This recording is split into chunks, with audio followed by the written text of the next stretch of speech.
Prinsipyo sa buhay number 27. Ang panalangin ang pinakadakilang tagapagtipid ng oras sa buhay. Magandang araw po sa bawat isa. Hindi kailanman madali ang pagbabago, lalo na kapag ang ating mga desisyon ay nakakaapekto sa ibang tao. Ang pagbabago ay nangangahulugan ng mahalagang pasya na nagdadala ng posibilidad ng malalaking pagkakamali at pangmatagalang mga bunga.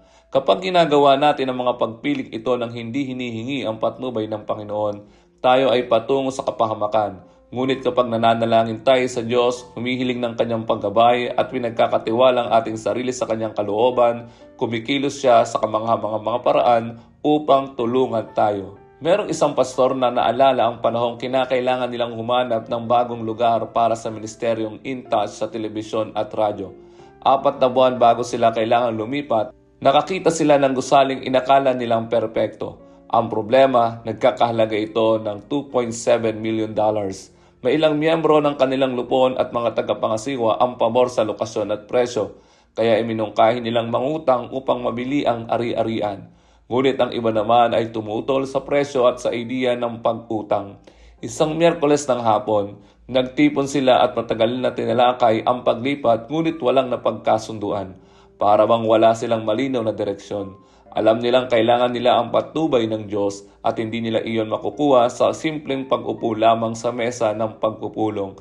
Kaya ipinagputos ng pastor sa kanyang sekretarya na tumawag sa Unicay State Park at magpareserba ng mga cabin para sa susunod na linggo. Karaniwan, kailangan magpareserba roon 4 hanggang 6 na buwan, kaya tila imposibleng may bakante. Ngunit makalipas ang 10 minuto, bumalik ang sekretarya at sinabing maayos na ang lahat. Noong umaga ng kanilang pag-alis, patungong Unicay, hiniling ng pastor sa isang kaibigan na kausapin ang may-ari ng gusali kung maaari itong bilhin sa halagang $2 million. Hiniling din niya sa administrador ng simbahan na alamin kung maaaring mapalawig ang kanilang pananatili sa kasalukuyang opisina ng 6 na buwan. Pareho nilang sinabing gagawin nila ang kanilang makakaya. Habang nagmamaneho ang pastor mula Atlanta patungo sa mga cabin, siya ay nag-isip at nanalangin. Ipinagunita sa kanya ng Diyos ang Zechariah 4:6. Hindi sa pamagitan ng lakas ni ng kapangyarihan, kundi sa pamagitan ng aking espiritu. Naramdaman niya ang palatandaang iyon na may gagawin ng Diyos na hindi nila inaasahan.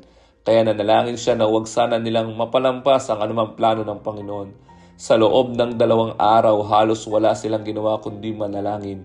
Dumulog sila sa Diyos ng may matinding pangangailangan. Alam nilang papalapit na ang deadline habang wala pa silang kapayapaan at pagkakaisa. Sa isang pahinga, tumawag ang pastor sa kanilang administrador at nalaman niyang binigyan sila ng palugit. Meron pa silang 6 na buwan bago sila kailangan lumipat.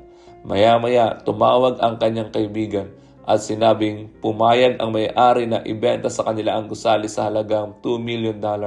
Ngunit may umuupa pa roon na may natitira pang 6 na buwan sa kontrata at kung paaalisin sila ng mas maaga, may dagdag na gastos, kaya nagpatuloy sila sa panalangin. Nang umalis sila sa Unicay makalipas ang 2 araw, wala pa rin silang malinaw na direksyon kung paano nilang mabibili ang gusali. Ngunit nagpasya silang maghintay sa Diyos. Naniniwala silang may iba siyang plano bukod sa pag-utang at ito ay inihahanda na niya. Pagdating ng pastor sa bahay, may iniwang mensahe na pinapatawag siya sa isang lalaking hindi pa niya nakikilala. Ang lalaki ay isang nanonood ng InTouch na nais tumulong sa ministeryo. Nang mag-usap sila, sinabi ng lalaki na ilang araw na niyang iniisip ang pastor at ang ministeryo at napansin niyang hindi sila humihingi ng tulong pinansyal sa programa, kaya naisip niyang alamin kung may pangangailangan sila. Ipiniliwanag ng pastor ang kanilang sitwasyon at ikinuwento ang kanilang pagtitipon sa panalangin. Tinanong ng lalaki kung magkano ang gusali at sinabi ng pastor na maaari nila itong mabili sa halagang $2 million. Sinabi ng lalaki na kaya niyang sagutin ang halagang iyon at ginawa nga niya. Natapos ang bentahan, makalipas ang humigit kumulang 70 araw. Ipinakita ng pangyayaring ito na kung hindi sila huminto upang hanapin ang patnubay ng Panginoon at magtiwala sa kanyang probisyon, maaari sana silang gumawa ng malaking pagkakamali. Kung sinubukan nilang lutasin ang problema sa sarili nilang lakas sa halip na kapangyarihan ng Diyos, masasayang sana ang kanilang oras, lakas at yaman. Ang panalangin ay laging pinakamainam na tagapagtipid ng oras sa buhay. Maaaring ikaw ay humarap sa isang malaking pagbabago o desisyong tilang napakabigat. Alam ng Panginoon kung ano mismo ang kailangan mo at lagi niyang sasagutin ang iyong mga panalangin sa paraang pinakamabuti para sa iyo. Kaya maglaan ka ng oras upang makinig sa Kanya, tanggapin ang Kanyang karunungan at direksyon, at lasapin ang Kanyang presensya at kapangyarihan. Manahimik ka sa Kanyang harapan, magpahinga ka sa Kanya, at hayaan mo siya ang mag-ayos ng iyong mga hakbang. Ilalayo ka niya sa maling direksyon at sa pagsasayang ng oras sa mga bagay na walang saysay. Handa ka bang huminto at makinig sa Kanya? Kung gayon, anuman ang iyong kinakaharap, ipagkatiwala mo ang iyong sarili sa Kanyang schedule, karunungan, probisyon at patnubay sa pamagitan ng panalangin.